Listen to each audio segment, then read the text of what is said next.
Hello, good evening. എല്ലാവർക്കും audible അല്ലേ? Sound clear അല്ലേ? ഓക്കെ, എല്ലാവർക്കും സമിറ്റൈസ് അക്കാഡമിയുടെ KSന്റെ ഫുൾ ടെസ്റ്റ് അനാലിസിസിലേക്ക് സ്വാഗതം.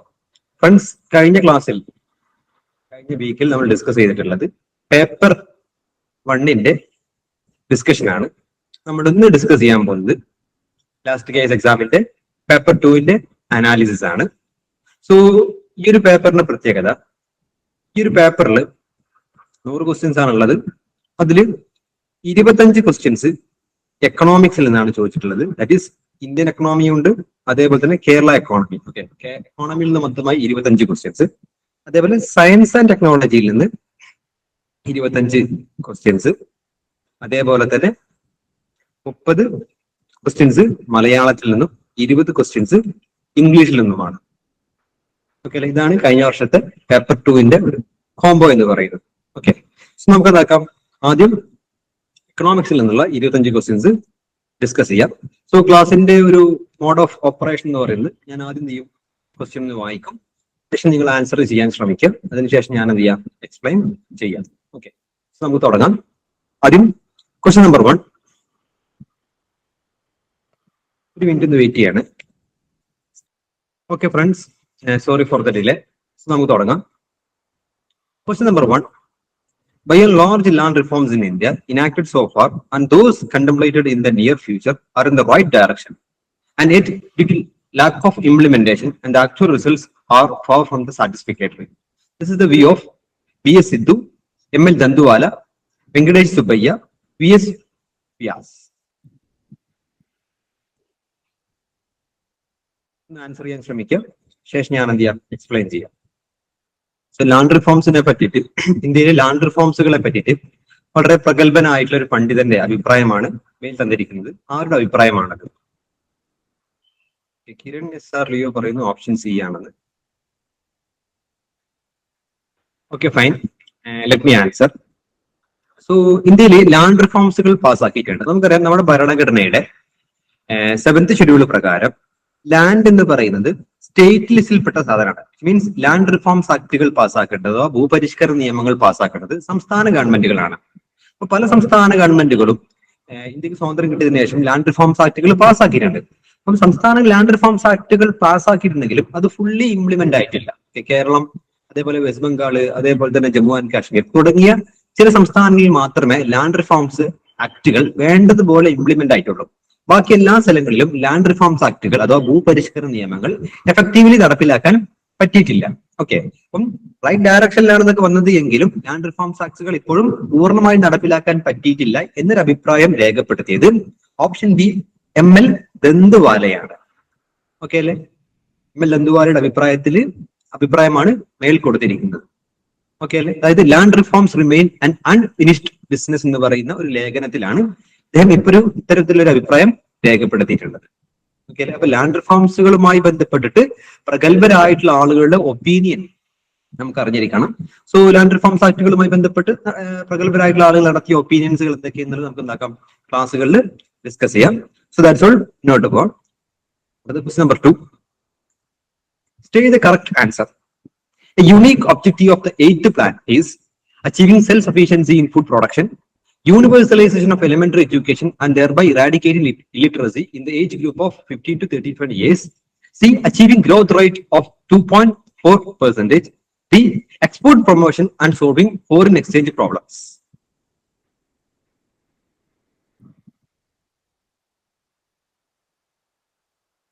So എന്താണ് ആൻസർ വരുന്നത്? 8ാം പഞ്ചവത്സര പദ്ധതിയുമായി ബന്ധപ്പെട്ടിട്ട് താഴെ തന്നിരിക്കുന്നതിൽ ശരിയായ സ്റ്റേറ്റ്മെന്റ് ഏതാണ്? രാജശ്രീ സുജേഷ് ഓപ്ഷൻ എ ആണ്. Okay, either answer.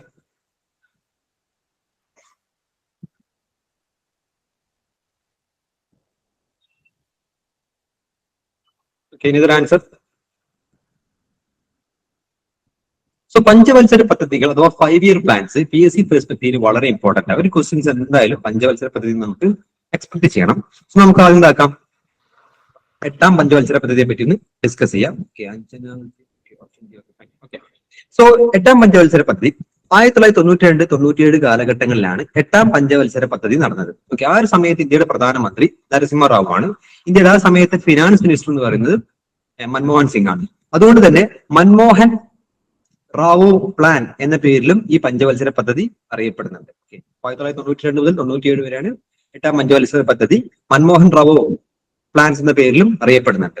അതായത് 1991 ഇന്ത്യ ന്യൂ എക്കണോമിക് പോളിസി സ്വീകരിച്ചു. ന്യൂ എക്കണോമിക് പോളിസിക്ക് ശേഷമുള്ള പഞ്ചവത്സര പദ്ധതിയാണ് 8ാം പഞ്ചവത്സര പദ്ധതി. ഓക്കെ, ഈ ഒരു പഞ്ചവത്സരയുടെ പ്രധാനപ്പെട്ട ഫോക്കസ് ഏരിയ എന്ന് പറയുന്നത് ഹ്യൂമൻ റിസോഴ്സിലും എംപ്ലോയ്മെന്റിലും എഡ്യൂക്കേഷനിലും പബ്ലിക് ഹെൽത്തിലും കൂടുതൽ ഫോക്കസ് കൊടുക്കുക എന്നുള്ളതായിരുന്നു. ഓക്കെ അല്ലെ? അതേപോലെ തന്നെ ഈ ഒരു പഞ്ചവത്സര പദ്ധതിയുടെ ടാർഗറ്റ് എന്ന് പറയുന്നത് 6.8% ആയിരുന്നു. ഓക്കെ, 6.8% ഗ്രോത്ത് റേറ്റ് ആണ് നമ്മൾ എന്താക്കുന്നത്, എക്സ്പെക്ട് ചെയ്തിരുന്നത്. ഓക്കെ അല്ലെ? ക്ലിയർ അല്ലേ? മുന്നോട്ട് പോകാം. പക്ഷെ 6.8% വളർച്ച നിരക്കെങ്കിൽ നമുക്ക് എത്താൻ പറ്റിയത് 5.6% ആയിരുന്നു. ഓക്കെ അല്ലെ? ക്ലിയർ അല്ലേ? അപ്പൊ നമുക്ക് തിരിച്ചു വരാം. ഇനി ഇവിടെ ഒന്നാമത്തെ സ്റ്റേറ്റ്മെന്റ് നോക്കൂ. Achieving self sufficiency in food production. Food പ്രൊഡക്ഷനിൽ അഥവാ ഭക്ഷ്യവസ്തുക്കളിൽ സെൽഫ് സഫീഷ്യൻസി ആയിരുന്നു 8ാം പഞ്ചവത്സര പദ്ധതിയുടെ ലക്ഷ്യം എന്നുള്ളത് തെറ്റാണ്. കാരണം ഇവിടെയും ഫുഡിനെ പറ്റി പറയുന്നില്ല. ഈ ഫുഡ് സഫീഷ്യൻസി ഇന്ത്യയുടെ 4ാം പഞ്ചവത്സര പദ്ധതിയുടെ ലക്ഷ്യം. നമുക്ക് ഹരിത വിപ്ലവമൊക്കെ നടപ്പിലാക്കിയത് 4ാം പഞ്ചവത്സര പദ്ധതിയുടെ കാലഘട്ടത്തിലാണ്. അപ്പൊ 4ാം പഞ്ചവത്സര പദ്ധതിയുടെ പ്രധാനപ്പെട്ട ലക്ഷ്യമാണ് ഫുഡ് പ്രൊഡക്ഷനിൽ സെൽഫ് സഫീഷ്യൻസി എന്നുള്ളത്. അതുകൊണ്ട് ഓപ്ഷൻ എ തെറ്റാണ്. Then achieving growth rate of 2.4% എന്നുള്ളത് തെറ്റാണ്. 6.8% ആയിരുന്നു ഈ പഞ്ചവത്സര പദ്ധതിയുടെ ലക്ഷ്യം. ഓക്കെ അല്ലെ? അതേപോലെ export promotion and solving foreign exchange problems എന്നുള്ളത് 7ാം പഞ്ചവത്സര പദ്ധതിയുടെ ലക്ഷ്യമായിരുന്നു, 8ാം പഞ്ചവത്സര പദ്ധതിയുടെ ലക്ഷ്യമല്ല. സോ ഇവിടെ 8ാം പഞ്ചവത്സര പദ്ധതിയുമായി ബന്ധപ്പെട്ട് ശരിയായ സ്റ്റേറ്റ്മെന്റ് ഓപ്ഷൻ ബി ആണ്. ഓക്കെ, വിദ്യാഭ്യാസം സാർവത്രികമാക്കുക. വിദ്യാഭ്യാസം സാർവത്രികമാക്കുന്നതിലൂടെ 15 മുതൽ 35 വയസ്സിനിടയിലുള്ള ആളുകൾക്കിടയിലുള്ള നിരക്ഷരത കുറക്കുക എന്നുള്ളത് 8ാം പഞ്ചവത്സര പദ്ധതിയുടെ പ്രധാനപ്പെട്ട ലക്ഷ്യമാണ്. ഓക്കെ, എല്ലാവർക്കും വിദ്യാഭ്യാസം അഭിഗമ്യമാക്കുക. അതിലൂടെ എന്ത് ചെയ്യുക, ഇല്ലിറ്ററസി അഥവാ നിരക്ഷരത 15-നും 35 വയസ്സിനിടയിലുള്ള ആളുകൾക്കിടയിൽ ഇല്ലിറ്ററസി കുറക്കുക എന്നുള്ളത് 8ാം പഞ്ചവത്സര പദ്ധതിയുടെ ഏറ്റവും പ്രധാനപ്പെട്ട ഒരു യുണീക്ക് ആയിട്ടുള്ള ഫീച്ചറാണ്. സോ ഓപ്ഷൻ ബി ആണ് കറക്റ്റ് ആൻസർ വരുന്നത്. ഓക്കെ അല്ലേ? മനസ്സിലായല്ലോ? ഇവിടെ നോക്കൂ, 8ാം പഞ്ചവത്സരത്തിൽ എഡ്യൂക്കേഷൻ വളരെ വ്യക്തമായിട്ട് പറയുന്നുണ്ട്, പക്ഷെ ഇണ്ടത്തിൽ പറഞ്ഞിട്ടില്ല എന്നാണ്. ഓക്കെ അല്ലേ? ക്ലിയർ അല്ലേ? അപ്പൊ ഓരോ പഞ്ചവത്സര പദ്ധതിയും ആ പഞ്ചവത്സര പദ്ധതിയുടെ കാലഘട്ടത്തിൽ നടന്ന പ്രധാനപ്പെട്ട ഇൻസിഡന്റും എക്സാം പോയിന്റ് ഓഫ് വ്യൂ നന്നായിട്ട് അറിഞ്ഞിരിക്കണം. മുന്നോട്ട് പോകാം. Then question number 3. Arrange the Finance Commission Chairman in the ascending order. Option A, C. Rangarajan, A. M. Khusro, Dr. Vijay L. Kelkar, Yoga Venugopal Reddy. B. C. Rangarajan, Dr. Vijay L. Kelkar, A. M. Khusro, Yoga Venugopal Reddy. C. Rangarajan, Dr. Vijay Kelkar, Yoga Venugopal Reddy, A. M. Khusro, Dr. Vijay L. Kelkar, C. Rangarajan, A. M. Khusro, Yoga Venugopal Reddy.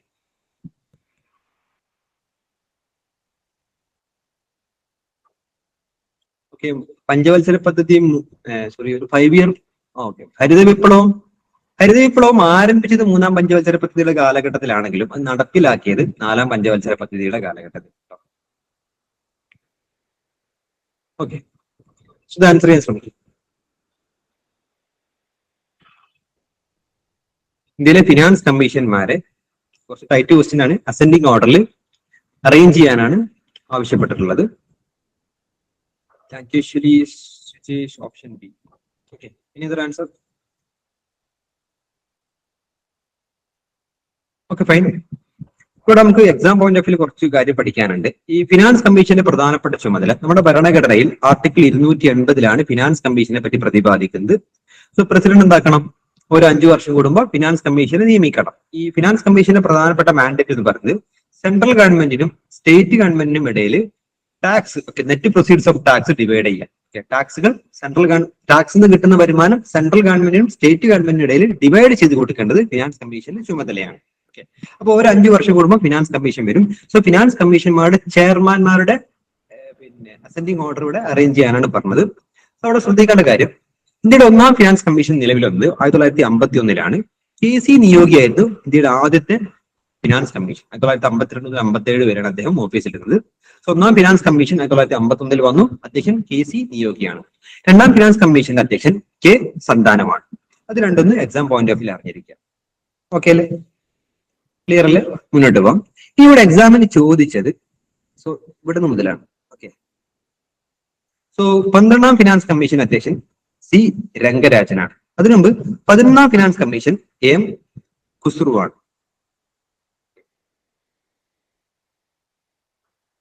So 11ാം commission 11th commission M Khusro, 12ാം finance commission C Rangarajan, 13ാം finance commission doctor Vijay L Kelkar, 14ാം commission doctor Y V Reddy. അതായത് exam ഒക്കെ okay.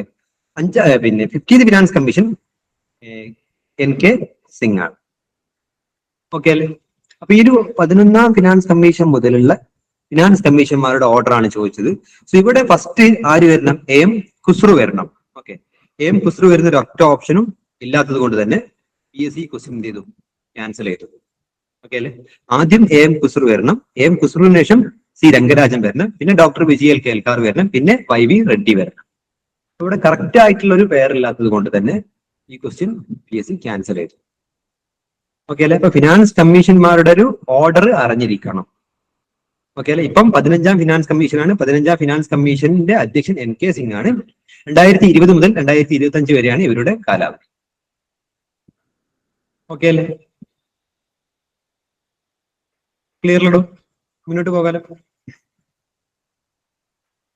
അപ്പൊ 1ാം finance commission, 2ാം finance commission, അതേപോലെ 11ാം finance commission മുതൽ ഇങ്ങോട്ടേക്കുള്ള പ്രധാനപ്പെട്ട ഫിനാൻസ് കമ്മീഷന്മാർ ആരൊക്കെയെന്ന് അറിഞ്ഞിരിക്കണം. വളരെ ടൈറ്റ് ക്വസ്റ്റ്യൻ ആണത്. ഓക്കെ, അപ്പോൾ മുന്നോട്ട് പോകാം. അടുത്ത 4ാമത്തെ question. In which of the following industrial policy were the major changes introduced? Liberalisation of licensed capacity, relaxation of industrial licensing, industrialization of backward areas. Select the correct answer using the codes given below. Industrial Policy Resolution 1956, Industrial Policy Statement of 1977, Industrial Policy of 1918, Industrial Policy of 1991. So മേൽ പറഞ്ഞിരിക്കുന്ന കാര്യങ്ങൾ, ഈ മേൽ പറഞ്ഞിരിക്കുന്ന ചേഞ്ചസുകൾ എടുത്തത് ഏത് industrial പോളിസിയിലൂടെയാണ് അഥവാ വ്യാവസായിക നയത്തിലൂടെയാണ്? ഓപ്ഷൻ ഡി ആണ്. ഓക്കെ, നമുക്കൊരു കോമൺലി ആൻസർ ചെയ്യാവുന്ന ഒരു ക്വസ്റ്റ്യൻ കൂടിയാണ്. 1991 ഇന്ത്യ ന്യൂ എക്കണോമിക് പോളിസി സ്വീകരിക്കുന്നത്. അഥവാ ഇന്ത്യൻ എക്കോണമിയിൽ 3 പ്രധാനപ്പെട്ട മാറ്റങ്ങൾ കൊണ്ടുവന്നു. ആ പ്രധാനപ്പെട്ട മാറ്റങ്ങളാണ് ന്യൂ എക്കണോമിക് പോളിസിയുടെ 3 പ്രധാനപ്പെട്ട പില്ലറുകളാണ് LPG, that is liberalisation, privatisation and globalisation. Okay അല്ലെ? അപ്പൊ LPG റിഫോംസുകൾ നടപ്പിലാക്കിയത് 1991. LPG റിഫോംസ് നടപ്പിലാക്കാൻ വേണ്ടി കൊണ്ടുവന്ന പ്രധാനപ്പെട്ട പോളിസിയാണ് ഇൻഡസ്ട്രിയൽ പോളിസി ഓഫ് 1991. ഓക്കെ അല്ലെ? സോ ആൻസർ വരുന്നത് ഓപ്ഷൻ ഡി ആണ്. ഇതുവഴി ലൈസൻസിങ്, അതായത് ആ കാലഘട്ടങ്ങളിൽ 91 മുമ്പായിട്ട് ഇന്ത്യയിൽ ഒരു വ്യവസായം തുടങ്ങണമെങ്കിൽ ലൈസൻസ് എടുക്കണമായിരുന്നു. സോ ആ ലൈസൻസിങ് കപ്പാസിറ്റി കുറച്ചുകൂടി ഉദാരവൽക്കരിച്ചു, ഇൻഡസ്ട്രിയൽ ലൈസൻസിങ് കുറച്ചുകൂടി റിലാക്സ് ചെയ്തു, അതേപോലെ ബാക്ക്വേർഡ് ഏരിയസിൽ കൂടുതൽ ഇൻഡസ്ട്രിയലൈസേഷൻ പ്രൊമോട്ട് ചെയ്തു. സോ ഈ പറഞ്ഞ മാറ്റങ്ങളൊക്കെ വന്നത് 1991 ഇൻഡസ്ട്രിയൽ പോളിസിയിലാണ്. ഓക്കെ, ഈ പറഞ്ഞ പോളിസികളൊക്കെ നമ്മൾ അറിഞ്ഞിരിക്കണം. 56-ലും 77-ലും 80-ലും 91-ലൊക്കെ വന്ന പ്രധാനപ്പെട്ട മാറ്റങ്ങൾ, അല്ലെങ്കിൽ ലൈസൻസിങ് അല്ലെങ്കിൽ ഇൻഡസ്ട്രിയൽ പോളിസിയിൽ വന്ന പ്രധാനപ്പെട്ട മാറ്റങ്ങളൊക്കെ നമ്മൾ എക്സാം പോയിന്റ് ഓഫ് വ്യൂ അറിഞ്ഞിരിക്കണം. ഓക്കെ അല്ലേ? ക്ലിയർ അല്ലേ? മുന്നോട്ട് പോകാം. സോ 91-ലെ എക്കണോമിക് പോളിസിയുടെ ലക്ഷ്യങ്ങളൊക്കെ നമ്മൾ എന്താക്കിയിട്ടുണ്ട്, ഇവിടെ പറഞ്ഞിട്ടുണ്ട്. ഒന്ന് വായിച്ചു നോക്കട്ടോ. ഓക്കെ, മുന്നോട്ട് പോകാം. Question number 5. Which of the following statements is not correct about Pradhan Mantri Kaushal Vikas Yojana? It was launched in March 2015. It will provide training to 300 million youths. C. It will be implemented by Ministry of Skill Development and Entrepreneurship. D. It will focus on the class 10 and class 12 students. പ്രധാനമന്ത്രി കൗശൽ വികാസ് യോജനയുമായി ബന്ധപ്പെട്ടിട്ട് താഴ്ന്നിരിക്കുന്നവയിൽ not correct ആയിട്ടുള്ള statement ഏതാണ്? So നമ്മൾ എക്സാമിന് ശ്രദ്ധിക്കണം, correct ആണോ not correct ആണോ നമ്മോട് ആവശ്യപ്പെട്ടുള്ളത് പ്രത്യേകം മാർക്ക് ചെയ്യണം. ഓക്കെ, നമ്മൾ ഈ കറക്റ്റ് നോട്ട് കറക്റ്റും അത്രക്ക് അങ്ങോട്ട് ശ്രദ്ധിക്കൂല. ഓക്കെ, അപ്പൊ അത് നിങ്ങൾ ക്വസ്റ്റ്യൻ വായിക്കുമ്പോൾ തന്നെ നോട്ട് കറക്റ്റ് ആണ് ആവശ്യപ്പെട്ടതെങ്കിൽ എന്താക്കണം, ഒന്ന് അടിവരയിടണം. ഓക്കെ അല്ലെ? ഇപ്പൊ തെറ്റായ സ്റ്റേറ്റ്മെന്റ് ഏതൊക്കെയാണ് എന്നാണ് ഇവിടെ ചോദ്യം. സോ സ്കിൽ ഡെവലപ്മെന്റ് പ്രോഗ്രാമാണ് പ്രധാനമന്ത്രി കൗശൽ വികാസ് യോജന. ഓക്കെ, എല്ലാവരും ഓപ്ഷൻ ഡി ആണ് ആൻസർ ചെയ്തിരിക്കുന്നത്. So let me answer. Okay, നമ്മുടെ ഇന്ത്യൻ എക്കണോമിയുടെ ഇപ്പോഴത്തെ അവസ്ഥ എന്ന് പറയുന്നത് നമ്മളൊരു ഡെമോഗ്രാഫിക് ഡിവിഡൻഡ് സ്റ്റേജിലാണ്.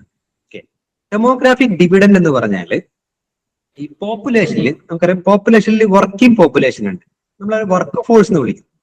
ജോലി ചെയ്യാൻ കഴിവുള്ളവരാണ് വർക്ക് ഫോഴ്സ്. പോപ്പുലേഷനിൽ എല്ലാവർക്കും ജോലി ചെയ്യാൻ പറ്റില്ല. കാരണം 15 വയസ്സിന് താഴെയുള്ള കുട്ടികൾക്ക് പണിയെടുക്കാൻ പറ്റില്ല. 60 വയസ്സിന് മുകളിലുള്ള പ്രായമായിട്ടുള്ള ആളുകൾക്കും പണിയെടുക്കാൻ പറ്റില്ല. 15 വയസ്സിനും 60 വയസ്സിനും ഇടയിലുള്ള ആളുകളാണ് വർക്ക് ഫോഴ്സ് എന്ന് പറയുന്നത്. ഓക്കെ അല്ലെ? അപ്പൊ ഇന്ത്യയുടെ പോപ്പുലേഷൻ ഇപ്പോഴത്തെ പ്രത്യേകത, ഇന്ത്യയിൽ ഡിപ്പെൻഡിങ് പോപ്പുലേഷൻ മീൻസ് 15 വയസ്സിന് താഴെയുള്ളവരും 60 വയസ്സിന് മുകളിലുള്ളവരും ഡിപ്പെൻഡിങ് പോപ്പുലേഷൻ ആണ്. അതായത് ഈ വർക്ക് ഫോഴ്സിനെ ഡിപ്പെൻഡ് ചെയ്ത് ജീവിക്കുന്നവരാണ്. അപ്പൊ ഡിപ്പെൻഡിങ് പോപ്പുലേഷനേക്കാളും കൂടുതലാണ് ഇന്ത്യയിൽ ഇപ്പം വർക്ക് ഫോഴ്സ് ഉള്ളത്. ഇത് 15 വയസ്സിന് താഴെയുള്ളവരെയും 60 വയസ്സിന് മുകളിലുള്ളവരേക്കാളും വളരെ കൂടുതൽ ആളുകൾ 15നും 60നും വയസ്സിനും ഇടയിലുള്ള ആളുകളാണ്. വിച്ച് മീൻസ് അത് വർക്ക് ഫോഴ്സ് ആണ്. അപ്പൊ ഡിപ്പെൻഡിങ് പോപ്പുലേഷനേക്കാളും കൂടുതൽ ഇപ്പൊ ഇന്ത്യയിൽ എന്തുണ്ട്? വർക്ക് ഫോഴ്സ് ഉണ്ട്. അപ്പൊ ഈ വർക്ക് ഫോഴ്സിനെ നമ്മൾ വേണ്ടത്, അപ്പം ഇതിനാണ് നമ്മൾ പറയാ ഡെമോഗ്രാഫി ഡിവിഡൻഡ് എന്ന് പറയാം. ഓക്കെ, അതായത് ഡിപ്പെൻഡിങ് പോപ്പുലേഷനേക്കാളും കൂടുതൽ വർക്ക് ഫോഴ്സ് ഉണ്ടെങ്കിൽ അതിന് പറയുന്ന പേരാണ് ഡെമോഗ്രാഫിക് ഡിവിഡൻഡ്. ഓക്കെ, അപ്പൊ ഇന്ത്യ ഇപ്പം ഒരു ഡെമോഗ്രാഫിക് ഡിവിഡൻഡ് സ്റ്റേജിലാണ്. വിച്ച് മീൻസ് വർക്ക് ഫോഴ്സിലെ ആളുകൾ വളരെ കൂടുതലാണ്. അപ്പൊ എല്ലാവർക്കും തൊഴിൽ കൊടുക്കണം. അപ്പൊ ആ തൊഴിൽ കൊടുക്കാൻ വേണ്ടി ഇന്ത്യൻ എക്കണോമിയുടെ ഇപ്പോഴത്തെ സ്ട്രെങ്ത് എന്ന് പറയുന്നത് 2.7 ട്രില്യൺ ആണ്. അത് 2025 ആകുമ്പോഴേക്കും 5 ട്രില്യൺ എക്കോണമി ആയിട്ട് ഇന്ത്യ മാറണം. ഓക്കെ, അപ്പൊ അതിനൊക്കെ വേണ്ടിയിട്ട് നമ്മുടെ ആളുകൾക്ക് സ്കില്ലൊക്കെ ഡെവലപ്പ് ചെയ്യാൻ വേണ്ടിയിട്ട് ഗവൺമെന്റ് കൊണ്ടുവന്ന പ്രോജക്റ്റ് ആണ് പ്രധാനമന്ത്രി കൗശൽ വികാസ് യോജന. ഓക്കെ അല്ലെ? അപ്പൊ പ്രധാനമന്ത്രി കൗശൽ വികാസ് യോജന ഒരു സ്കിൽ ഡെവലപ്മെന്റ് പ്രോഗ്രാം ആണ്. ഓക്കെ, അതായത് പുതിയ പുതിയ സ്കില്ലുകളൊക്കെ പഠിക്കാൻ വേണ്ടി ഗവൺമെന്റ് കൊണ്ടുവന്ന പ്രോജക്റ്റ് ആണ്. അതുമായി ബന്ധപ്പെട്ട് ശരിയായ സ്റ്റേറ്റ്മെന്റ് ഏതൊക്കെയാണ് എന്നാണ് ഇവിടെ ചോദ്യം. നമുക്ക് ആദ്യം എക്സ്പ്ലനേഷൻ നോക്കാം. ഒന്ന്, പ്രധാനമന്ത്രി Kaushal Vikas Yojana launched on July 15, 2015. 2015 ജൂലൈയിലാണ് ഈ സ്കീം ആരംഭിച്ചത്. അപ്പൊ അതുകൊണ്ട് തന്നെ ഒന്നാമത്തെ സ്റ്റേറ്റ്മെന്റ് തെറ്റാണ്. ഇവിടെ 2015 മാർച്ച് എന്നാണ് പറഞ്ഞത്. സോ PSC നമുക്കറിയാലോ, PSC ഡേറ്റിലൊക്കെ വളരെയധികം ഇമ്പോർട്ടൻസ് കൊടുക്കുന്നുണ്ട്. 2015 മാർച്ചിലാണ് ആരംഭിച്ചെന്നുള്ളത് ഒന്നാമത്തെ സ്റ്റേറ്റ്മെന്റ് തെറ്റാണ്. കാരണം 2015 ജൂലൈയിലാണ് ആക്ച്വലി ഒരു മിഷൻ ആരംഭിച്ചത്. ഇതൊരു സ്കിൽ ഡെവലപ്മെന്റ് പ്രോഗ്രാം ആണ്. കാരണം ഈ ഡേറ്റ് ഓർത്തിരിക്കാനുള്ള പ്രധാനപ്പെട്ട factors, world youth skill day July 15-നാണ്. സോ വേൾഡ് യൂത്ത് സ്കിൽ ഡേയുടെ അന്നാണ് പ്രധാനമന്ത്രി കൗശൽ വികാസ് യോജന ആരംഭിച്ചത്. ഓക്കെ, അപ്പൊ വേൾഡ് യൂത്ത് സ്കിൽ ഡേ എന്ന് പറഞ്ഞ ജൂലൈ 15-നാണ്. സോ അന്നാണ് ആരംഭിച്ചത്. അതുകൊണ്ട് തന്നെ ഒന്നാമത്തെ സ്റ്റേറ്റ്മെന്റ് തെറ്റാണ്. അതുകൊണ്ടാണ് ഡേറ്റിന് ഇത്രയും ഇമ്പോർട്ടന്റ് വന്നത്. ഓക്കെ അല്ലെ?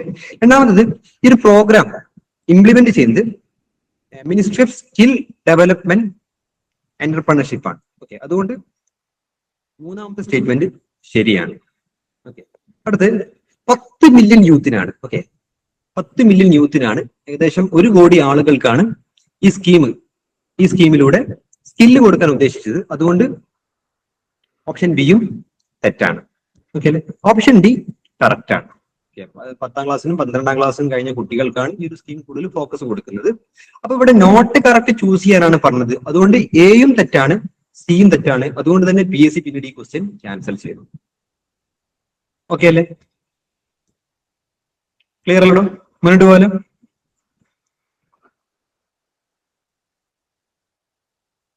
മുന്നോട്ട് പോകാലോ?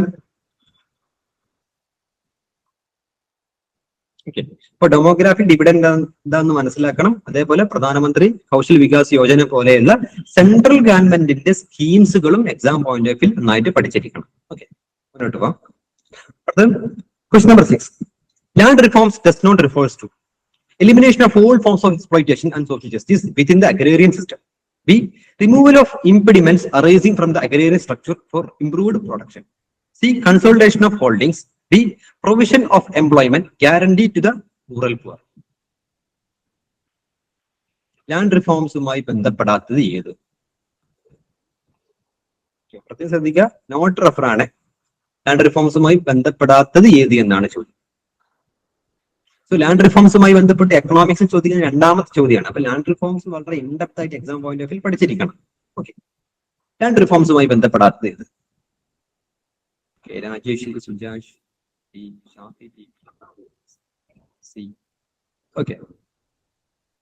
Okay fine. നമ്മൾ പറഞ്ഞു ബ്രിട്ടീഷ് ഭരണ കാലഘട്ടത്തിൽ ഇന്ത്യയിൽ പ്രധാനമായിട്ടും 3 ലാൻഡ് റവന്യൂ പോളിസികളാണ് ഉണ്ടായിരുന്നത്. ഓക്കെ, ഒന്ന് സെമീന്ദാരി സിസ്റ്റം, മഹൽവാരി സിസ്റ്റം, റൈറ്റ് വാരി സിസ്റ്റം. അപ്പൊ ഈ 3 ലാൻഡ് റിഫോം പോളിസികളും വളരെയേറെ എക്സ്പ്ലോയിറ്റീവ് ആയിരുന്നു. വിച്ച് മീൻസ് ഇന്ത്യൻ ജനതയെ വളരെയധികം ചൂഷണം ചെയ്തിട്ടുണ്ടായിരുന്നു. കർഷകരെ വളരെയധികം ചൂഷണാത്മകം ചെയ്തിട്ടുണ്ടായിരുന്നു. ഇന്ത്യയിൽ ഏറെക്കുറെ ഭൂരിപക്ഷം സ്ഥലങ്ങളിലുണ്ടായിരുന്ന ജമീന്ദാരി സിസ്റ്റമാണ്. ജമീന്ദാരി സിസ്റ്റത്തിന്റെ പ്രത്യേകത ഭൂമിയുടെ ഉടമസ്ഥാവകാശം ജമീന്ദാർമാർക്ക്, ജന്മിമാർക്കായിരിക്കും. ഭൂമിയിൽ പണിയെടുക്കുന്ന കർഷകന് ഓണർഷിപ്പ് ഉണ്ടാവില്ല. ഓക്കെ, അതുകൊണ്ട് തന്നെ ഇന്ത്യക്ക് സ്വാതന്ത്ര്യം കിട്ടിയതിനു ശേഷം ഈ അഗ്രേറിയൻ മേഖലയിലെ, കാർഷിക മേഖലയിലെ ഈ ഒരു ഡിസ്ക്രിമിനേഷൻ എല്ലാം ഇല്ലാണ്ടാക്കാൻ വേണ്ടി പല സംസ്ഥാനങ്ങളും പിന്നീട് എന്ത് പാസ്സാക്കി? ലാൻഡ് റിഫോംസ് ആക്ടുകൾ പാസ്സാക്കി. അപ്പൊ ഈ ലാൻഡ് റിഫോംസ് ആക്ടുകൾക്ക് പ്രധാനമായിട്ടും 4 കമ്പോണന്റ് ആണ്. എല്ലാ സംസ്ഥാനങ്ങളിലും പാസ്സാക്കിയ ലാൻഡ് റിഫോംസ് ആക്ടുകൾക്ക്, ഭൂപരിഷ്കരണ നിയമങ്ങൾക്ക് പ്രധാനമായിട്ടും 4 ലക്ഷ്യങ്ങളാണ് ഉണ്ടായിരുന്നത്. ഒന്ന്, abolition of the intermediaries. Okay, ഒന്ന് ഇന്റർമീഡിയറീസിനെ ഒഴിവാക്കുക. അതായത് ഗവൺമെന്റിനും അതിൽ ഭൂമിയിൽ പണിയെടുക്കുന്ന ഫാർമർ, കർഷകർക്കും ഇടയിൽ ഉണ്ടായിരുന്നവരാണ് ജന്മിമാര്, ജമീന്ദാർമാർ. അപ്പൊ ജന്മിമാര്, ജമീന്ദാർമാര് പോലെയുള്ള ഇടനിലക്കാരെ, ഇന്റർമീഡിയറീസിനെ ഒഴിവാക്കുക എന്നുള്ളത് ലാൻഡ് റിഫോംസ് ആക്ടിന്റെ ഒന്നാമത്തെ ലക്ഷ്യമാണ്. രണ്ട്, ടെനൻസി റിഫോംസ്. ടെനൻസി റിഫോംസ് പറഞ്ഞാൽ കുടിയാൻ പരിഷ്കാരങ്ങൾ. നമുക്കറിയാം, ഇപ്പൊ ഒരു ജന്മിയുടെ ഭൂമിയിൽ പണിയെടുക്കുന്ന ആ ഒരു കർഷകന് പറയുന്ന പേരാണ് കുടിയാൻ. ഈ ബ്രിട്ടീഷ് ഭരണ കാലഘട്ടത്തിലൊക്കെ ജന്മിമാരുടെ ഭൂമിയിൽ കുടിയാന്മാര് പണിയെടുക്കും. ഓക്കെ, ഇവിടെ കുടിയാന്മാർക്ക് ആ ഭൂമിയിൽ താമസിക്കാം, അല്ലാതെ ഭൂമിയുടെ ഉടമസ്ഥാവകാശം ഉണ്ടാവില്ല. ഓക്കെ, അപ്പൊ ഈ ജന്മിക്ക് എപ്പോ വേണമെങ്കിലും ഉടമസ്ഥാവകാശം ഇല്ലാത്തത് കൊണ്ട് തന്നെ ഈ കർഷകനെ ഭൂമിയിൽ നിന്ന് പുറത്താക്കാനൊക്കെ പറ്റുമായിരുന്നു. അങ്ങനെ ധാരാളം കുടിയാന്മാരെ ഭൂമിയിൽ നിന്ന് പുറത്താക്കിയിട്ടുണ്ട്. അങ്ങനെ കുറെ ആളുകൾ ലാൻഡ്ലെസ് ആയി മാറിയിട്ടുണ്ട്. ഓക്കെ, അങ്ങനെ കുടിയാന്മാരുടെ ലൈഫിൽ ഇംപ്രൂവ്മെന്റ് കൊണ്ടുവരിക. So tenancy reforms land reforms ആക്ടിന്റെ ഒരു പ്രധാനപ്പെട്ട ലക്ഷ്യമായിരുന്നു. അടുത്ത, fixing ceiling on land holdings. ഒരാൾക്ക്, ഒരു ജന്മിക്ക് അല്ലെങ്കിൽ ഒരാൾക്ക് ഹോൾഡ് ചെയ്യാൻ പറ്റിയ ഭൂമിക്ക് ഒരു പരിധി വെക്കുക. ഓക്കെ, ഇപ്പൊ കേരളത്തിലൊക്കെ 5 ഏക്കറാണ്. സോ 5 ഏക്കറിലും കൂടുതൽ ചെയ്യാൻ പറ്റില്ല. ആ കാലഘട്ടത്തിൽ ഒരാൾക്ക് ഭൂമി ഹോൾഡ് ചെയ്യാൻ പറ്റത്തില്ല. അപ്പൊ ഒരാളുടെ ഭൂമിക്ക് എന്ത് ചെയ്യാൻ? ലിമിറ്റ് വെക്കുക, സീലിംഗ് വെക്കുക. ദെൻ ആ ഒരു സർപ്ലസ് ഉള്ള ഭൂമി, ഒരാളുടെ ഭൂമിക്ക് ലിമിറ്റ് വെച്ചിട്ട് പിന്നെ സർപ്ലസ് ഭൂമി എന്താക്കും? ഗവൺമെന്റ് ഏറ്റെടുത്തിട്ട്, ഒരു 5 ഏക്കറാണ് പറഞ്ഞെങ്കിൽ ഒരാൾക്ക് 6 ഏക്കർ ഉണ്ടെങ്കിൽ എക്സ്ട്രാ വരുന്ന 1 ഏക്കർ ഗവൺമെന്റ് പിടിച്ചിട്ട് എന്ത് ചെയ്യും? കർഷകന് വിതരണം ചെയ്യും. ഓക്കെ, അപ്പൊ ഒരാളുടെ ഭൂമിക്ക് സീലിംഗ് വെച്ചുകൊണ്ട് സർപ്ലസ് ആയിട്ടുള്ള ഭൂമി എന്താക്കാം? വിതരണം ചെയ്യുക എന്നുള്ളതും ലാൻഡ് റിഫോംസ് ആക്ടിന്റെ ലക്ഷ്യമാണ്. അതേപോലെ തന്നെ consolidation of land holdings. Okay, ഈ കൺസോളിഡേഷൻ എന്ന് പറഞ്ഞു കഴിഞ്ഞാല് പിന്നെ ഭൂമികൾ ഇപ്പം പല ടൈപ്പ് ഭൂമികൾ ഉണ്ടാവും.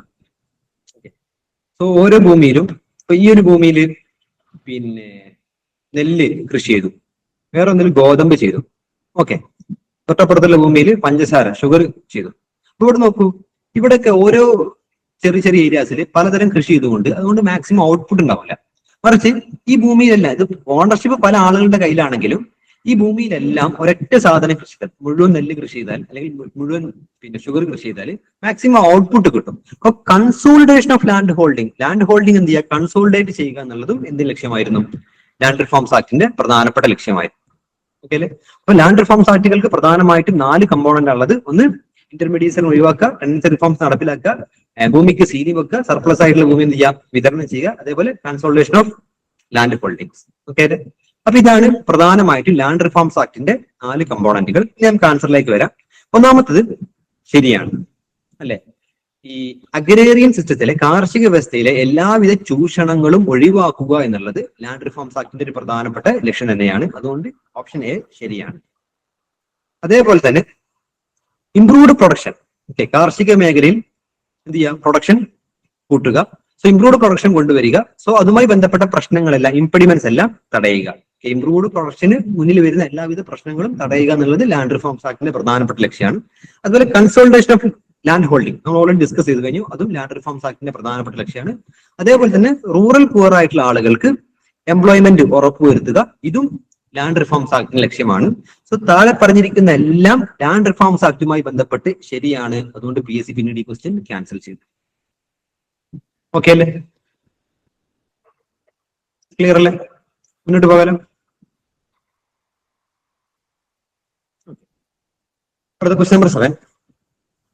The Second National Commission on Labour was set up on 15th October 1919 under the chairmanship of Ravindra Verma, and the report was submitted on 29th June 2002. Which of the following is not a recommendation of the report? Prior permission is necessary before layoff or retirement. B. Go slow and work to rule. Steps taken by trade unions should be considered misconduct. C. Organization should set up a grievance redressal committee for organizations employing 15 or more. D. To check multiplicity of trade unions. 1999 വന്ന രണ്ടാം labour commission. Okay, രണ്ടാം labour commission അധ്യക്ഷൻ Ravindra വർമ്മയാണ്. So Ravindra Varma അധ്യക്ഷനായിട്ടുള്ള രണ്ടാം ദേശീയ labour കമ്മീഷന്റെ റെക്കമെൻഡേഷനിൽ ഉൾപ്പെടാത്തത് ഏതാണ്? തൊഴിൽ commission, ദേശീയ തൊഴിൽ കമ്മീഷൻ എന്ന് മലയാളത്തിൽ പറയും.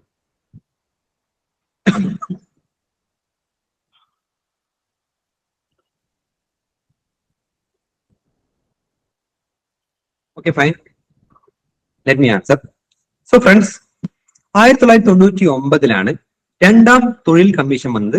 ഓക്കെ, ആ സമയത്ത് ഇന്ത്യയുടെ പ്രധാനമന്ത്രി അടൽ ബിഹാരി വാജ്പേയി ആണ്.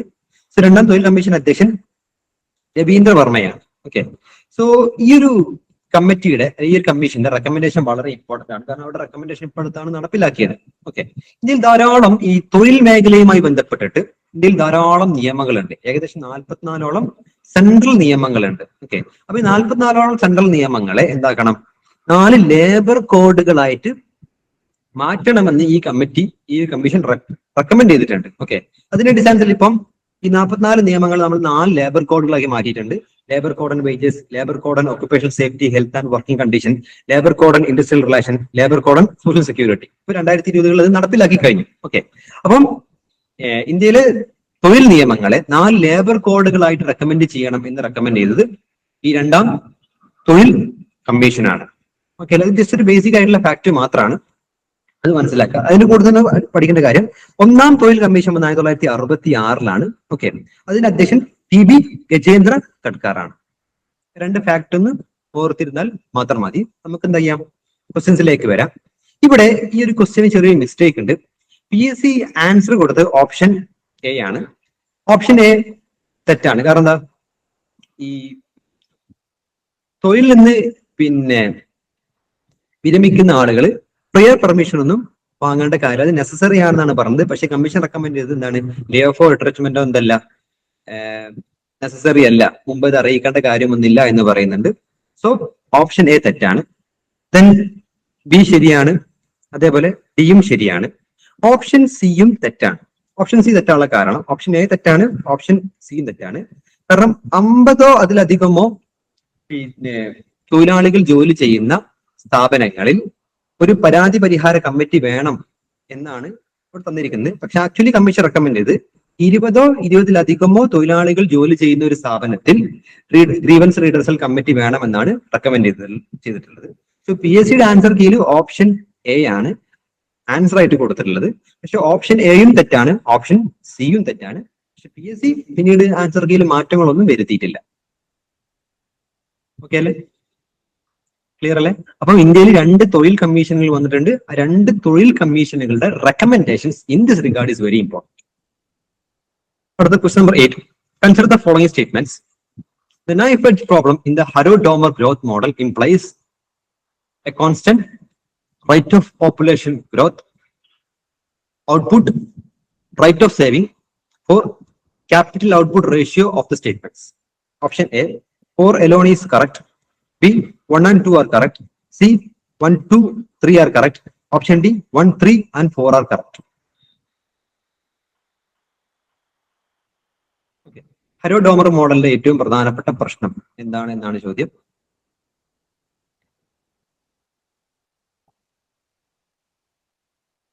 Okay fine. ഈ Harrod Domar model, what is Harrod Domar model? Harrod Domar model അടിസ്ഥാനത്തിൽ ഇന്ത്യയിൽ കൊണ്ടുവന്ന ഫസ്റ്റ് പഞ്ചവത്സര പദ്ധതി. ഫസ്റ്റ് പഞ്ചവത്സര പദ്ധതി ഹരോഡോമർ മോഡലിന്റെ അടിസ്ഥാനത്തിലാണ്. ഓക്കെ അല്ലെ? ആക്ച്വലി ഹരോഡും ഡോമർ 2 വ്യക്തികളാണ്. ഓക്കെ, ഹരോഡ് 1939 FC ഡോമർ 1946 രണ്ടുപേരും കൂടി ആവിഷ്കരിച്ച പദ്ധതിയാണ് ഹരോഡോമർ മോഡൽ എന്ന് പറയുന്നത്. സോ ഇവിടെ ആൻസർ വരുന്നത് ഓപ്ഷൻ A ആണ് കേട്ടോ. ഓപ്ഷൻ 4 മാത്രമാണ് കറക്റ്റ്, ബാക്കിയെല്ലാം തെറ്റാണ്. ഓക്കെ, മുന്നോട്ട് പോകാം. സോ ഇതൊക്കെ എക്കണോമിക്സിൽ വളരെ ഇൻഡെപ്ത് ആയിട്ടുള്ള ഒരു ക്വസ്റ്റ്യൻ ആണ്. മുന്നോട്ട് പോകാം. അടുത്ത് question number 9. Consider the following statements. Minimum support price is announced by the state government. 2. Minimum support price is announced well before sowing. 3. Minimum support price is announced at the time of harvest. 4. Minimum support price is announced by the central government. Of the statement, option A, 1, 2, 3 are correct. Option B, 2, 3, 4 are correct. Option C, 1 and 2 are correct. Option D, 2 and 4 are correct. Minimum support പ്രൈസുമായി ബന്ധപ്പെട്ടിട്ട് താഴെ തന്നിരിക്കുന്നവയിൽ ഏതൊക്കെയാണ് ശരിയായ statement? Okay, ഇവിടെ ഇത്തരത്തിലുള്ള ഒരു statement vice ആയിട്ടുള്ള ക്വസ്റ്റ്യൻ വന്നു കഴിഞ്ഞാൽ നമ്മൾ ഉപയോഗപ്പെടുത്തുന്ന ഒരു ടെക്നിക്ക് എന്ന് പറയുന്നത് എലിമിനേഷൻ ടെക്നിക്കാണ്. വിച്ച് മീൻസ് നമുക്ക് പരിപൂർണമായിട്ടും ശരിയാണ് അല്ലെങ്കിൽ പരിപൂർണമായിട്ടും തെറ്റാന്ന് ഉറപ്പുള്ള ഒരു സ്റ്റേറ്റ്മെന്റ് എന്താക്കാം, നമ്മൾ ഒഴിവാക്കാം. ഇവിടെ പരിപൂർണമായിട്ടും ശരിയാണ് അല്ലെങ്കിൽ പരിപൂർണമായിട്ടും തെറ്റാന്ന് ഉറപ്പുള്ള ഏതെങ്കിലും സ്റ്റേറ്റ്മെന്റ് ഉണ്ടോ?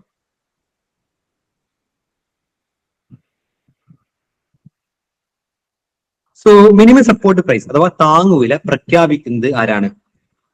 സെൻട്രൽ ഗവൺമെന്റ് ആണ്, അല്ലാതെ സ്റ്റേറ്റ് ഗവൺമെന്റുകളല്ല. അതുകൊണ്ട് ഓപ്ഷൻ 1 തെറ്റാണ്. ഓപ്ഷൻ 1 തെറ്റിയത് കൊണ്ട് തന്നെ നമുക്ക് എ ഒഴിവാക്കാം, അതേപോലെ തന്നെ സി ഒഴിവാക്കാം. നോക്കൂ, തെറ്റായ ഒരു ഓപ്ഷൻ എലിമിനേറ്റ് ചെയ്യുന്നതിലൂടെ നമ്മൾ ഒറ്റയടിക്ക് 2 ഓപ്ഷൻ ഒഴിവാക്കാൻ പറ്റി. ഇത്തരം ഒരു സാഹചര്യത്തിന് പറയുന്ന പേരാണ് 50-50. അതായത് ശരിയായ അല്ലെങ്കിൽ പരിപൂർണമായും ശരിയാണ് അല്ലെങ്കിൽ പരിപൂർണമായും തെറ്റാന്ന് ഉറപ്പുള്ള ഒരു സ്റ്റേറ്റ്മെന്റ് പിക്ക് ചെയ്യുന്നതിലൂടെ നമുക്ക് എന്ത് ചെയ്യാൻ പറ്റും? പല ഓപ്ഷൻസും ഒഴിവാക്കാൻ പറ്റും. ഇവിടെ നമുക്ക് ഒന്നാമത്തെ സ്റ്റേറ്റ്മെന്റ് തെറ്റാണ് എന്ന് ബോധ്യപ്പെട്ടത് കൊണ്ട് തന്നെ നമുക്ക് എന്താക്കാൻ പറ്റി?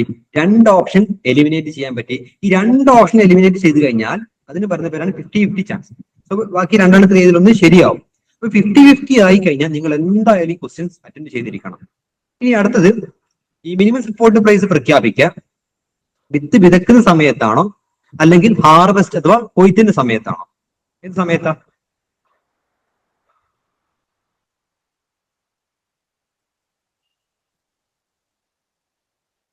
സോ ഇവിടെ തന്നെ നമുക്ക് കൂളെ ആൻസറിലെത്താൻ പറ്റും അല്ലെ? ഓപ്ഷൻ ഡി എന്തായാലും തെറ്റും. ഈ മിനിമം താങ്ങുവില ഒന്നില്ലെങ്കിൽ വിത്ത് വിതക്കുന്നതിന് മുമ്പോ അല്ലെങ്കിൽ പിന്നെ കൊയ്ത്തിന്റെ സമയത്തോ ആയിരിക്കണം. രണ്ടും ഒരുമിച്ച് നടക്കില്ല. രണ്ടിൽ ഏതെങ്കിലും ഒരു സമയത്തല്ലേ പ്രഖ്യാപിക്കാൻ പറ്റുള്ളൂ. അങ്ങനെ അറിയാണെങ്കിൽ ഓപ്ഷൻ ബി നമുക്ക് ഒഴിവാക്കാം. ഓക്കെ, അപ്പൊ കൂളറ്റ് ആൻസറിൽ എത്താൻ പറ്റും. ഓപ്ഷൻ ഡി ആണ് ഇവിടെ കറക്റ്റ് ആൻസർ. ഓക്കെ അല്ലേ? സോ മിനിമം സപ്പോർട്ട് പ്രൈസ് പ്രഖ്യാപിക്കുന്നത് സെൻട്രൽ ഗവൺമെന്റ് ആണ്. അത് പിന്നെ എപ്പോ പ്രഖ്യാപിക്കും? വിത്ത് വിതയ്ക്കുന്നതിന് മുമ്പേ എന്താക്കും? പ്രഖ്യാപിക്കും. ഓക്കെ അല്ലേ? ക്ലിയർ അല്ലേ? സോ ഇവിടെ കണ്ടോ, നമുക്ക് എലിമിനേഷൻ എന്ന് പറഞ്ഞ ടെക്നിക്ക് ഉപയോഗപ്പെടുത്താം. സോ ഇവിടെ സ്റ്റേറ്റ് ഗവൺമെന്റ് അല്ല എന്ന് അറിഞ്ഞതിലൂടെ നമുക്ക് എന്ത് ചെയ്യാൻ പറ്റും? ഓപ്ഷൻ എയും ഓപ്ഷൻ സിയും ഒഴിവാക്കാം. അതേപോലെ ഈ താങ്ങുവില പ്രഖ്യാപിക്കുക ഒന്നില്ലെങ്കിൽ വിത്ത് വിതക്കുന്നതിന് മുമ്പ് അല്ലെങ്കിൽ കൊയ്ത്തിന്റെ സമയത്ത്, രണ്ടിൽ ഏതൊരു സമയത്ത് പ്രഖ്യാപിക്കാൻ പറ്റുള്ളൂ. സോ അങ്ങനെയാണെങ്കിൽ പിന്നെ 2 ഉം 3 വരുന്ന ഈ ഒരു ഓപ്ഷന് നമുക്ക് എന്ത് ചെയ്യാൻ പറ്റും? എലിമിനേറ്റ് ചെയ്യാൻ പറ്റും. ജസ്റ്റ് ലോജിക്കിലൂടെ മാത്രം നമുക്ക് എന്ത് ചെയ്യാൻ പറ്റും? ഈ ഒരു ക്വസ്റ്റ്യൻസിന് ആൻസർ ചെയ്യാൻ പറ്റും. അപ്പൊ എക്സാം എന്ന് പറയുന്നത് ജസ്റ്റ് നോളജ് ടെസ്റ്റ് മാത്രമല്ല, ജസ്റ്റ് നമ്മുടെ ഒരു മെന്റാലിറ്റി, നമ്മൾ എത്രത്തോളം ശ്രദ്ധ കൊടുക്കുന്നുണ്ട്, നമ്മൾ എത്രത്തോളം വിജിലന്റ് ആണ്, നമുക്ക് എത്രത്തോളം ഗസ് ചെയ്യാൻ, ഇൻഡിവിജ്വൽ ആയിട്ട് ഗസ് ചെയ്യാൻ കഴിവുണ്ട്, ഇതൊക്കെ ചെക്ക് കൂടി ചെയ്യുന്നുണ്ട്. അപ്പൊ നമ്മൾ എന്താക്കണം? എക്സാം പോയിന്റ് ഓഫ് വ്യൂ ഈ ഒരു ആറ്റിറ്റ്യൂഡിലേക്കാണ് പോകേണ്ടത്. നമുക്ക് പരിമിതമായിട്ടുള്ള കാര്യങ്ങൾ അറിയുള്ളൂ. ആ പരിമിതമായിട്ടുള്ള കാര്യങ്ങളിലൂടെ ശരിയായ ആൻസറിലേക്ക് എത്താൻ നമുക്ക് കഴിയണം. അപ്പം മാക്സിമം എന്ത് ചെയ്യാം? ഈ എലിമിനേഷൻ ടെക്നിക്ക് ഉപയോഗപ്പെടുത്തുക. പരിപൂർണമായും തെറ്റാണെങ്കിൽ അത് ഒഴിവാക്കുക, പരിപൂർണമായും ശരിയാണെങ്കിൽ അത് ഉൾപ്പെടുത്തുക. അങ്ങനെ ആൻസറിലെത്താൻ ശ്രമിക്കുക. ഇനിയുള്ള എല്ലാ ക്വസ്റ്റ്യൻസും നിങ്ങൾ അങ്ങനെ ആൻസർ ചെയ്യാൻ ശ്രമിക്കട്ടോ. മുന്നോട്ട് പോവാം. അടുത്ത question number 10. Which constitutional amendment is done to pass the GST bill? 101st, 120th, 122nd, 115th.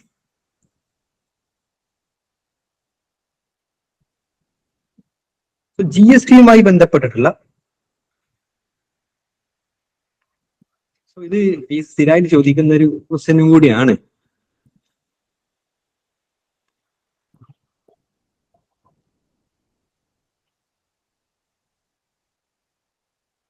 GST-യുമായി ബന്ധപ്പെട്ട ഭരണഘടനാ ഭേദഗതി.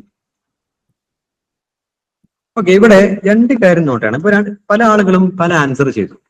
ചില ആളുകൾ 101-ാം ഭരണഘടനാ ഭേദഗതി പറഞ്ഞു, ചില ആൾ 122-ാം ഭരണഘടനാ ഭേദഗതി എന്നും പറഞ്ഞിട്ടുണ്ട്. നമ്മളൊരു കാര്യം ശ്രദ്ധിക്കണം. നമ്മളെ ഭരണഘടന ഭേദഗതി ചെയ്യുന്നതാണ് കോൺസ്റ്റിറ്റ്യൂഷണൽ അമെന്റ്മെന്റ് ബില്ല് അല്ലെ? നമ്മുടെ ഭരണഘടന ഭേദഗതി ചെയ്യാൻ വേണ്ടി കൊണ്ടുവരുന്ന ബില്ലാണ് ഭരണഘടനാ ഭേദഗതി ബിൽ അഥവാ കോൺസ്റ്റിറ്റ്യൂഷണൽ അമെന്റ്മെന്റ് ബില്ല്. ഈ കോൺസ്റ്റിറ്റ്യൂഷണൽ അമെന്റ്മെന്റ് ബില്ലുകൾക്ക് അംഗീകാരം കിട്ടിയാൽ എന്തായി മാറും? കോൺസ്റ്റിറ്റ്യൂഷണൽ അമെന്റ്മെന്റ് ആക്ട് ആയിട്ട് മാറും. ഭരണഘടനാ ഭേദഗതി നിയമമായിട്ട് മാറും. അപ്പൊ ബില്ലുകൾ അവതരിപ്പിക്കുന്നു. ഈ ബില്ലുകൾ എന്താക്കി? ഈ ബില്ലുകൾ പാസ്സായാൽ അത് അമെന്റ്മെന്റ് ആക്ട് ആയിട്ട് മാറും. ഓക്കെ, അപ്പൊ ശ്രദ്ധിക്കേണ്ട കാര്യം GST 122-ാമത്തെ ബില്ലാണ്. അതായത് എല്ലാ ഭരണഘടനാ ഭേദഗതി ബില്ലുകളും പാസ്സാവില്ലല്ലോ, ചിലതൊക്കെ എന്ത് ചെയ്യും, പാസ്സാവാതിരിക്കുകയും ചെയ്യും.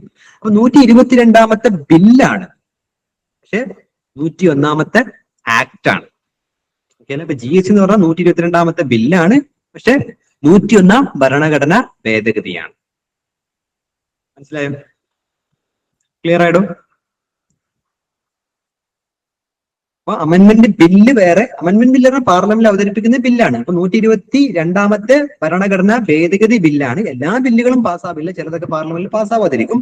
പക്ഷെ നമ്മുടെ ഭരണഘടന ഒരു 105 തവണ അമെന്റ് ചെയ്തിട്ടുള്ളൂ. ഓക്കെ, അപ്പൊ 122ാമത്തെ ബില്ലാണെങ്കിലും 101ാമത്തെ ഭരണഘടന ഭേദഗതിയാണ്. So in this context the answer is option A. Okay അല്ലേ? മുന്നോട്ട് പോകാലോ.